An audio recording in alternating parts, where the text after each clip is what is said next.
ஆராதிக்க தேவன் தந்த நம்முடைய மகத்தான கிருபைகளுக்காக நன்றி செலுத்துகிறோம் ஐயா. சீக்கிரத்தில் ஆண்டவரே நாங்கள் இன்னும் ஆண்டவரே உங்களுடைய சமூகத்திலே வந்து ஆராதிக்க போறோம் ஏசப்பா. உங்களுடைய பிள்ளைகளை நீங்க உற்சாகப்படுத்தி கொண்டிருக்கிறீங்க ஐயா. உங்களுடைய பிள்ளைங்க மனத்தளராமல் ஆண்டவரே உண்மை ஆராதிக்க கூடிய கிருபையை நீங்க தர போறீங்க. அதற்காக ஸ்தோத்திரங்க. நாங்கள் விசுவாசிக்கிறோம் ஐயா. நாங்கள் ஆராதிக்கிற தேவன் நீங்க பெரியவராக இருக்கிறீங்க. நாங்கள் ஜீவனுள்ள தேவனை நாங்கள் ஆராதிக்கிறோம் ஐயா. ஆண்டவரே நாங்கள் ஜீவிக்கிற தேவனை நாங்கள் ஆராதிக்கிறோம் ஏசப்பா. இந்த நாளிலே ராஜாவே ஏசப்பா தகப்பனே ஆண்டவரே சென்னை பட்டணம் முழுவதும் ஆண்டவரே உடைய கரம் இறங்கட்டும் ஐயா. சமாதானத்தின் தேவன் ஐயா. ஆண்டவரே நீங்க சமாதானத்தை தந்து ஆண்டவரே கர்த்தாவே ஆண்டவரே அதிகாரிகளுக்காக நாங்கள் ஜெபிக்கிறோம் ஐயா. ஆளுகை செய்கிற எல்லா உயர் அதிகாரிகளுக்காக நாங்கள் ஜெபிக்கிறோம் ஏசப்பா. மருத்துவமனையில் இருக்கிற ஒவ்வொரு பிள்ளைகளுக்காக நாங்கள் ஜெபிக்கிறோம் ஏசப்பா. ஆண்டவரே நாங்கள் ஒன்று கூடி ஆண்டவரே இந்த நாளிலே உடைய பாதத்துல நாங்கள் வேண்டிக் கொள்கிற எல்லாவற்றுக்கும் நீங்க பதில் கொடுத்து கொண்டு இருக்கிறீங்க ஆண்டவரே. நீங்க பதில் கொடுத்து கொண்டு இருக்கிறீங்க ஏசப்பா. உடைய கர்த்தாவே ஸ்தோத்திர சமூகத்துல நாங்கள் நிற்கும் போது நாங்கள் எந்த விதத்தில் நாங்கள் வெட்கப்பட்டு போக மாட்டோம் ஐயா. நாங்கள் எந்த விதத்தில் நாங்கள் வெட்கப்பட்டு போக மாட்டோம் ஆண்டவரே. உடைய பிள்ளைகளை ஆண்டவரே விசுவாசத்தின் பாதையில நடத்துறீங்கப்பா. நாங்க சுத்த பொன்னாக விளங்க செய்யறதுக்கு ஆண்டவரே நீங்க இந்த நாளில எங்களை பயிற்றுவிக்கிறீங்க ராஜாவே. அதற்காக உங்களுக்கு சோதர ஐயா. எத்தனை இன்னல்கள் வந்தாலும் எத்தனை இக்கட்டுகள் வந்தாலும் எத்தனை நெருக்கங்கள் வந்தாலும் ஆண்டவரே நாங்கள் உங்களுடைய பாதத்தை நாங்கள் உறுதியாய் பற்றிக் கொள்ளும் ஐயா. இந்த விசுவாசத்தின் பாதையில எங்களை நடத்துறீங்க. அதற்காக சோதரம் இயேசு கிறிஸ்துவின் நாமத்தில் ஜெபம் பிதாவே ஆமென். பரிசுத்த நாமம் மகிமைப்படுவதாக. ஆண்டவராகிய இயேசு கிறிஸ்துவின் நாமத்தினாலே உங்களை நான் வாழ்த்துகிறேன். இந்த நாளிலும் கூட நம் செய்திக்கு நேராக நாம் கடந்து போகலாம். வாசிங்கள் மார்க்கு 8வது அதிகாரத்துல 33வது வசனத்தை நாம் வாசிக்கலாம். அவர் திரும்பி தம்முடைய சீஷரை பார்த்து பேதுருவை நோக்கி எனக்கு பின்னாக போ சாத்தானே, நீ தேவனுக்கு ஏற்றபடி சிந்தியாமல் மனுஷனுக்கு ஏற்றபடி சிந்திக்கிறாய் என்று சொல்லி அவனை கடிந்து கொண்டார். பாருங்க, இங்கே நாம் பார்க்கிற வார்த்தை ஆண்டவர் சொல்லுகிறார், தேவனுக்கு ஏற்றவைகளை சிந்தியாமல் மனுஷருக்கு ஏற்றவைகளை சிந்திக்கிறாய் என்று சொல்லி அவனை கடிந்து கொண்டார். பேதுரு ஆண்டவரை தனி அழைத்து இது உமக்கு நேரிடக்கூடாது என்று கடிந்து கொள்கிறார். இயேசு கிறிஸ்து நீ மனிதருக்குரியவர்களை சிந்திக்கிறாய் என்று கடிந்து கொள்கிறார். அப்போ தேவனுடைய சிந்தனை என்ன, தேவன் எதை ஏற்றுக்கொள்ளுகிறார், தேவனுக்கு ஏற்ற சிந்தனை என்ன என்று சொல்லி பார்க்கும்போது அங்கே இயேசு சொல்லுகிறார், மனுஷகுமாரன் இந்த பூமிக்கு வந்ததின் நோக்கமே எல்லா ஜனங்களும் மீட்படையத்தான், எல்லா ஜனங்களும் மீட்படையத்தான் மனுஷகுமாரன் பூமிக்கு அனுப்பப்பட்டார்.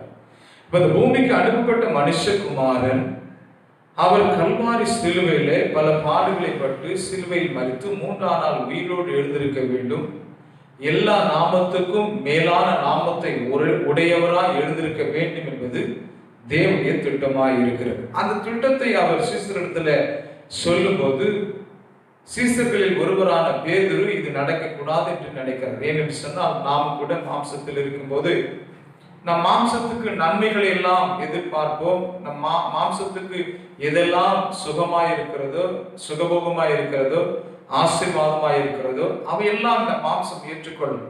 வெளிப்படுத்தல் 3வது அதிகாரம் 16வது வசனத்தில் சொல்லப்படுகிறது, இப்படி நீ குளிருமின்றி அனலுமின்றி வெதுவெதுப்பாய் இருக்கிறபடினால் உன்னை என் வாய் நின்று வாந்தி பண்ணி போடுவேன். அப்போ இந்த சரீரம் எது இதமாய் இருக்கும் என்று சொன்னால் இந்த சரீரத்திற்கு, இந்த மாம்சத்திற்கு குளிரும் ஏற்றுக்கொள்ளாது, அனலையும் ஏற்றுக்கொள்ளாது. ஆனால் வெதுவெதுப்பான அனுபவம் மாத்திரமே இந்த சரீரத்துக்கு மிகவும் பிடித்ததாக இருக்கும். ஆகையினால்தான் நீங்க பார்க்கிறோம், நீ குளிருமின்றி அனலுமின்றி வெதுவெதுப்பாய் இருக்கிற அனுபவம் அது ஆவிக்குரிய அனுபவத்தில் ஏற்றுக்கொள்ளப்பட முடியாத ஒரு அனுபவம். ஆவிக்குரிய அனுபவம், தேவனுக்கு ஏற்ற அனுபவம் வெதுவெதுப்பான அனுபவம் அல்ல, அனலாய் இருக்க வேண்டுகிற ஒரு அனுபவம். ஆனால் மாம்சத்திற்கு எதை ஏற்றுக்கொள்ளுகிறது என்று சொன்னால் வெதுவெதுப்பை தான் ஏற்றுக்கொள்ளுகிறது. அதே போல நம் ரோமர் 8வது அதிகாரத்துல 6வது வசனம் 7வது வசனத்தை நாம் பார்க்கும்போது மாம்ச சிந்தை மரணம், ஆவின் சிந்தையோ ஜீவனும் சமாதானமா. எப்படி என்றால் மாம்ச சிந்தை விரோதமான பகை. தேவனுக்கு விரோதமான பகை. அது தேவனுடைய நியாயப்பிரமாணத்துக்கு கீழ்ப்படியாமலும் கீழ்ப்படிய கூடாமலும் இருக்கிறது. அங்க ரெண்டு காரியங்களை நாம் பார்க்கிறோம். மாம்ச சிந்தை தேவனுக்கு விரோதமான பகை. அந்த மாம்ச சிந்தை என்ன செய்கிறதா? தேவனுடைய கட்டளைகளுக்கு கீழ்ப்படியாத ஒரு குணாதிசயத்தை அங்கே கொண்டு வருகிறது. ஆகையினால்தான் மாம்ச சிந்தை தேவனுக்கு ஏற்றதல்ல. மனுஷனுக்கு ஏற்ற சிந்தை தேவனுக்கு ஏற்றதல்ல. அப்போ தேவனுக்கு ஏற்ற சிந்தை அங்க பார்க்கிறோம். என்ன தெரியுங்களா? மாம்ச சிந்தை தேவனுக்கு விரோதமான பகை, ஆவிக்குரிய சிந்தையோ நித்திய ஜீவனும் சமாதானமா. அப்ப ஆவிக்குரிய சிந்தை, அப்ப ஆவிக்குரிய சிந்தை என்பது தேவனுடைய சிந்தை. அப்ப தேவனுக்கு ஏற்ற சிந்தை. இந்த தேவனுக்கு ஏற்ற சிந்தை நமக்கு எந்த பலனை கொண்டு வருகிறது என்று சொல்லி பார்த்தால் நித்திய ஜீவனையும் சமாதானத்தையும் கொண்டு வருகிறது. ஆகையினால் இதை கேட்டுக்கொண்டிருக்கிற தேவனுக்கு அன்பானவர்களே, தேவனுடைய பிள்ளைகளே, இந்த நாட்களில நம் மாம்சத்தின்படி வாழ்கிறவர்கள் அல்ல, மாம்சத்துக்கு ஏற்றவர்களை சிந்திக்கிற பிள்ளைகள் அல்ல, தேவனை ஏற்றுக்கொண்ட பிள்ளைகள், தேவனுக்கு ஏற்றவர்களை சிந்திக்கிற பிள்ளைகளாக நாம் மாற வேண்டும் என்று தேவன் விரும்புகிறார். ஆகையினால் இங்க கூட ஒரு சம்பவத்தை நாம் பார்க்கும்போது, லூக்கா எழுதின சுவிசேஷ புத்தகத்துல 9வது அதிகாரத்துல 52 54 வரை அங்க பார்க்கும்போது, தமக்கு முன்னாக தூதர்களை அனுப்பினார். அவர்கள் போய் அவருக்கு இடத்தை ஆயத்தம் பண்ணும்படி சமாரியருக்கு ஒரு கிராமத்திலே பிரவேசித்தார்கள். அவர் எருசலேமுக்கு போக நோக்கமா இருந்தபடினால் அவ்வூரார் அவரை ஏற்றுக்கொள்ளவில்லை. அவருடைய சீசர்களாகிய யாக்கோபும் யோவானும் அதை கண்டபோது, ஆண்டவரே, எலியா செய்தது போல வானத்திலிருந்து அக்கினி இறங்கி இவர்களை அழிக்கும்படி நாங்கள் கட்டளையிட உமக்கு சித்தமா என்று கேட்டார்கள். அவர் திரும்பி பார்த்து, நீங்கள் இன்ன ஆவி உள்ளவர்கள் என்பதை அறியீர்கள் என்று அதட்டினார். மனுஷகுமாரன் மனுஷனுடைய ஜீவனை அழிப்பதற்கு அல்ல, ரட்சிப்பதற்கே வந்தார் என்றார். அதன் பின்பு அவர்கள் வேறொரு கிராமத்திற்கு போனார்கள். அப்போ இங்கே நம்ம பார்க்கிறது போல ரெண்டு சிந்தைகளை பார்க்கிறோம். தேவனுக்கு ஏற்ற சிந்தை, தேவன் சொல்லுகிறார், தேவகுமாரன் மனுஷகுமாரன் மனுஷனுடைய ஜீவனை அழிப்பதற்காக இந்த பூமிக்கு வரவில்லை, மனுஷர்களை ரட்சிக்க இந்த பூமிக்கு வந்தார். ஆனா அங்கே சீசர்கள் என்ன சொல்லுகிறார்கள்? எலியா செய்தது போல வானத்திலிருந்து அக்கினி இறக்கி இவர்களை அழிக்கும்படி நாங்கள் கட்டளையிட உமக்கு சித்தமா? ஜனங்களை அழிப்பது தேவனுக்கு சித்தம் அல்ல. அதனாலதான் வேதத்திலே கூட நம்ம பார்க்கிறது போல ஒருவரும் கெட்டு போது தேவனுக்கு சித்தமே அல்ல என்று பார்க்கிறோம். இந்த உலகத்துல யார் ஒருவர் தேவனுக்கு ஏற்ற சிந்தையில் இருக்கிறார்களோ அவர்கள் தேவனுக்கு பிரியமானதை செய்வார்கள். தேவன் என்ன சொல்கிறார்கள் செய்வார்கள். தேவனுடைய கட்டளைகளுக்கு கீழ்ப்படிவார்கள். தேவன் தமக்கு சொன்னதெல்லாம் செய்து நிறைவேற்றுவார்கள். ஆகையினால்தான் இயேசு கிறிஸ்து கூட பிதாவை குறித்து அவர் சொல்லும்போது, நான் பிதாவுக்கு சித்தமானதை எப்போதும் செய்கிறபடினாலே அவர் என்னை தனியே விடுகிறதே இல்லை என்று சொல்லுகிறார். அவர் பிதாவுக்கு எப்போதும் பிரியமானதை செய்கிறார், சுத்தமானதை செய்கிறார். ஆகையினால் அவரை அவர் தனியே விடுகிறதில்லை. தேவனுடைய பிள்ளைகளாகி நாமும் கூட மாம்சத்துக்கு ஏற்றவர்களை சிந்தியாமல், மாம்சத்துக்கு ஏற்றவர்களை செய்யாமல், தேவ ஆவி பெற்ற பிள்ளைகள் தேவனுக்கு ஏற்றவர்களை சிந்திக்கும் போது, செயல்படுத்தும் போது அவர் நம்மையும் தனியே விடுகிறதில்லை. நான் உன்னை விட்டு விலகுவதும் இல்லை, உன்னை கைவிடுவதும் இல்லை என்று சொன்னாரே, அந்த தேவன் ஒரு நாளும் நம்மை விட்டு விலகாதபடி, நம்மை விட்டு கைவிடாதபடி நம்மோடு கூட இருந்து நம்மை கரம் பிடித்து நடத்த போதுமானவராய் இருக்கிறார். மத்தேயு 25வது அதிகாரத்துல 35வது வசனத்தை வாசிக்க பார்க்கலாம். பசியாய் இருந்தேன், எனக்கு போஜனம் கொடுத்தீர்கள். தாகமாய் இருந்தேன், என் தாகத்தை தீர்த்தீர்கள். பட்டினியாய் இருந்தேன், என்னை சேர்த்துக் கொண்டீர்கள். வஸ்திரம் இல்லாது இருந்தேன், எனக்கு வஸ்திரம் கொடுத்தீர்கள். வியாதியாய் இருந்தேன், என்னை விசாரிக்க வந்தீர்கள். காவலில் இருந்தேன், என்னை பார்க்க வந்தீர்கள் என்பார். போதும். இப்ப பாருங்க, இப்போ 34வது வசனத்தை வாசிக்க பார்க்கலாம். அப்பொழுது ராஜா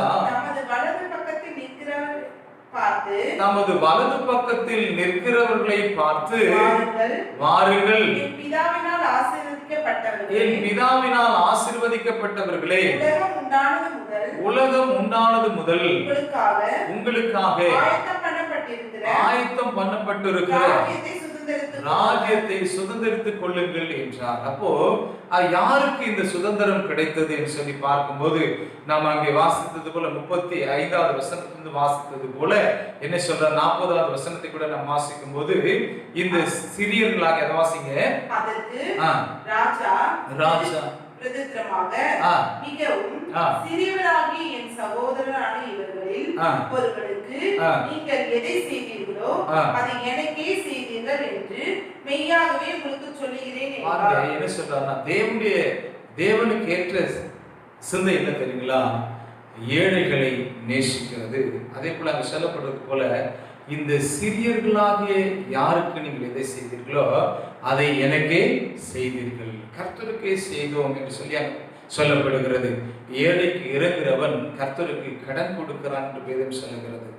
இந்த சிறியரில் ஸ்தோத்திரம் யாருக்கு நாம் எதை செய்தால், அப்போ இங்கே பார்க்கிறோம் ஒரு தர்மங்களை குறிக்கிறது, ஒரு தான தர்மங்களை குறிக்கிறது. ஒருவேளை நமக்கு உதவி செய்யக்கூடிய அளவுக்கு வசதி வாய்ப்புகள் இருந்தால், நம்மை விட வசதி குறைவாக இருக்கிற, பசியினாலும் பஞ்சத்தினாலும் வாடிக்கொண்டிருக்கிற, உணவு இல்லாது இருக்கிற, உடை இல்லாது இருக்கிற, உறைவிடம் இல்லாது இருக்கிற, தவித்துக் கொண்டிருக்கிற மக்களுக்கு எதையாகிலும் நம்மால் இன்று உதவிகளை செய்யலாம். அதுதான் தேவனுக்கு ஏற்ற சிந்தை, அதுதான் தேவனுக்கு உகந்ததாய் இருக்கிறது. அதை தான் இங்கே நாம் பார்க்கிறோம். அப்படிப்பட்ட காரியங்களை செய்தவர்களுக்குத்தான், அப்படிப்பட்ட காரியங்களை செய்கிறவர்களுக்குத்தான் தேவன் என்ன செய்கிறார் என்று சொன்னால், அங்கே பிதாவினால் ஆயத்தம் பண்ணப்பட்டிருக்கிற அந்த ஸ்தலத்தில் அவர்கள் குடியிருக்கும்படியாக, அந்த ஸ்தலத்தை சுதந்திரித்துக் கொள்ளும்படியான ஒரு வாய்ப்பு கிடைக்கும். நமக்கு கூட நித்திய ஜீவனை பெற்றுக்கொள்ள வேண்டும் என்று சொன்னால், பேதுரு அங்கே சொல்லப்படுகிறது போல ஆண்டவர் சொல்கிற பேதுரை பார்த்து, நீ மனுஷர்களுக்கு ஏற்றவர்களை சிந்திக்கிறாய், ஆனால் தேவனுக்கு ஏற்றவர்களை சிந்திப்பாய் என்று சொன்னால், மனுஷர்களுக்கு ஏற்றவைகளை நீ சிந்தியாதபடி தேவனுக்கு ஏற்றவைகளை நீ சிந்திப்பாய் என்று சொன்னால் அது ஆசீர்வாதமாய் அமையும். தேவனுடைய பிள்ளைகளாகிய நமக்கு கூட நம்முடைய வாழ்க்கையிலும் கூட தேவனுக்கு ஏற்ற சிந்தையிலே நாம் நடக்க வேண்டும். அப்ப தேவனுக்கு ஏற்ற சிந்தை என்ன? ஒருவரும் கெட்டு போவது என் சுத்தம் அல்ல, எல்லா ஜனங்களும் மீட்படைய வேண்டும் என்று சொல்லி தேவன் விரும்புகிறார். தான தர்மங்களை நாம் செய்ய வேண்டும் என்று சொல்லி தேவன் விரும்புகிறார். அதுதான் பரலோகத்துல நமக்கு ஒரு பொக்கிஷத்தை உண்டாக்க போகிறது. ஆண்டு சொன்னால், பூமியில உங்கள் பொக்கிஷங்களை சேர்த்து வைக்காதீர்கள், பரலோகத்தில் உங்கள் பொக்கிஷங்களை சேர்த்து வையுங்கள் என்று சொன்னாரே. பரலோகத்தில் நாம் எப்படிப்பட்ட பொக்கிஷத்தை, நாம் எப்படி பரலோகத்துல பொக்கிஷத்தை சேர்த்து வைக்க முடியும் என்று சொன்னால், இந்த பூமியிலே வாழ்கிற இந்த வாழ்நாட்கள்ல நம்மால் ஈன்ற மற்றும் மற்றவர்களுக்கு நம்மை காட்டிலும் வசதி குறைவா இருக்கிற, நம்மை காட்டிலும் வசதி இல்லாமல் இருக்கிற, பசியினாலும் பஞ்சத்தினாலும் வேதனாலும் வியாதினாலும் அகப்பட்டிருக்கிற ஜனங்களுக்கு நம்மால் ஈன்ற உதவிகளை செய்யும் போது அது பரலோகத்துல மிகுதியான பலனை கொண்டு வரும் என்பதுல எந்த விதமான சந்தேகம் இல்லை. ஆகையினால இந்த வார்த்தை கேட்டுக்கொண்டிருக்கிற என் அன்புக்குரிய தேவனுடைய பிள்ளைகளே, நாம் இந்த நாட்களில் கூட தேவனுக்குரிய சிந்தையில நாம் செயல்படும். அங்கே நம் சிஸ்டர்களை குறித்து பார்த்தோமே, அழிப்பதற்காக அல்ல, ஆண்டவர் இந்த உலகத்தை ரட்சிப்பதற்காக, மனுஷகுமாரன் மனுஷனுடைய ஜீவனை அழிப்பதற்கு அல்ல, ரட்சிக்கிறதுக்காகவே வந்தார் என்று அங்கே நாம் பார்த்தோமே. லூக்கா 9வது அதிகாரத்துல 56வது வசனத்துல சொல்லப்பட்டது போல நாமும் மற்றவர்களுக்காக நம்மால் இந்த உதவி செய்வோம். ஒருவேளை உதவி செய்ய முடியாத நிலையில நாம் தள்ளப்பட்டிருந்தால், உதவி செய்ய முடியாத நிலையில் நாம் இருந்தால், மற்றவர்களுக்காக முழங்கால் படிட்டு துறப்பலை நின்று செபிப்போம். மற்றவருடைய பாரங்களுக்காக, மற்றவருடைய வியாதிகளுக்காக, மற்றவருடைய இல்லாமைகளுக்காக ஆண்டவர் சமூகத்தில் நாம் செபிக்கும் போது கர்த்தர் உதவிகளை அனுப்பி அநேகரை போஷித்து வழிநடத்துவார். அதே போல இந்த நாட்களில் சமாதானம் இல்லாத இருக்கிற நம்ம ஸ்தோத்திர தேசத்துல உலகத்துல பார்க்கும்போது எங்கு பார்த்தாலும் சமாதானம் இல்லாத இருக்கிற ஒரு கூக்குரலை, அழுகுரலை நாம் கேட்டுக்கொண்டு இருக்கிறோமே. நாம் செபிக்கிற இந்த வேளையில் தானே கர்த்தர் தேசங்களில் ஒரு சமாதானத்தை கட்டளிடுவார், நம்முடைய தேசத்திலும் சமாதானத்தை கட்டளிடுவார். இந்த நிலைகள் சீக்கிரத்துல மாற கர்த்தர் உதவி செய்வாராக. நம் கண்களை மூடி செபிக்கலாம். கர்த்தரை நோக்கி பார்த்து கண்களை மூடி நம்ம ஒப்பு கொடுத்து செபிக்கலாமே. 2 வார்த்தைகள் நாம் பார்த்தோம். தேவனுக்கு ஏற்ற சிந்தை, மனுஷருக்கு ஏற்ற சிந்தை. தேவனுக்கு ஏற்ற சிந்தை உதவி செய்து மற்றவர்களுக்கு உதவி செய்வது, உதவிக்கரங்களை நீட்டுவது. மாம்ச சிந்தை என்பது தனக்குத்தானே ஸ்தோத்திரம், தனக்குத்தானே சேர்த்துக் கொள்வது, தன்னுடைய மாம்சத்துக்காக பிரயாசப்படுவது. அப்படிப்பட்ட பிள்ளைகள் அல்ல, தேவனுக்கு உகந்த பிள்ளைகளா, தேவனுடைய சித்தத்தை செய்கிற பிள்ளைகளா, தேவனுடைய கட்டளை கீழ்ப்படுகிற பிள்ளைகளா தேவனை மாற்றி தருடைய கர்த்தரை நோக்கி பார்ப்போம். பிதாவே, இந்த நல்ல வேலைக்காக நன்றி செலுத்துகிறோம். இந்த நாளில் கூட இந்த வார்த்தைகளை கேட்டு நம்முடைய பிள்ளைகள் ஒவ்வொருவரையும் கர்த்தர் ஆசீர்வதித்து குருவின் கருத்தினால் மூடிக்கொள்ளுங்கப்பா. உங்களுடைய தயவுடைய இரக்கம் கிருபை இந்த பிள்ளைகள் ஒவ்வொரு மேலே இறங்கட்டும் என்று செபிக்கிறையா. இந்த வார்த்தைகளை கேட்டுக்கொண்டிருக்கிற அப்பா ஸ்தோத்திரம், இந்த செய்தி பார்க்கிற ஒவ்வொருவரும் கர்த்தா ஸ்தோத்திரம், தேவனுடைய கர்த்தாவே ஸ்தோத்திரம், பிள்ளைகளாய் மாற ஆண்டவர் ஸ்தோத்திரம் அப்பா. ஆண்டவர் தேவனுக்கு ஏற்றவைகளை சிந்திக்க, தேவனுக்கு ஏற்றவைகளை செய்ய, தேவனுக்கு உகந்தவைகளை செய்து பரலோக ராஜ்யத்திலே நித்திய ஜீவனில் ஆண்டவர் ஸ்தோத்திரம் கர்த்தா பொக்கிஷங்களை சேர்த்து வைக்கிற பிள்ளைகளாய் உருவாக்குவீராக. ஆண்டு ஸ்தோத்திரம் அப்பா. ஆண்டு தங்களால் ஈன்ற மட்டும் கர்த்தா ஒருவேளை உதவி செய்ய முடியாத நிலைகள் இருந்தால் முழங்கால் படிட்டு தேசங்களுக்காய், மற்ற ஜனங்களுக்காய், ஏழை எளிய மக்களுக்காய் முழங்கால் படிட்டு செபித்து ஆண்டு ஸ்தோத்திரம் அநேகர் நன்மைக்காக, அநேகருடைய சுகத்துக்காக, அநேகருடைய சமாதானத்துக்காக செபிக்கிற பிள்ளைகளாய் மாற்றுகிறார். ஆண்டவர் ஸ்தோத்திரப்பா. இது அனைவருக்கும் ஆசீர்வாதம் அமைய கர்த்தர் இதை இதை கேட்டுக்கொண்டிருக்கிற பிள்ளைகள் ஒவ்வொருவருக்கும் ஆசீர்வாதமாக அமைய கர்த்தர் உதவி செய்யும். கிருபையால் மூடிக்கொள்ளுங்க. பெரிய காரியம் இயேசு நாமத்தை ஜெபிக்கிறோம். ஜெபங்களில் ஜீவனுள்ள பரலோக பிதாவே, ஆமென், ஆமென். God bless you. கர்த்தர் உங்களை ஆசீர்வதிப்பார்.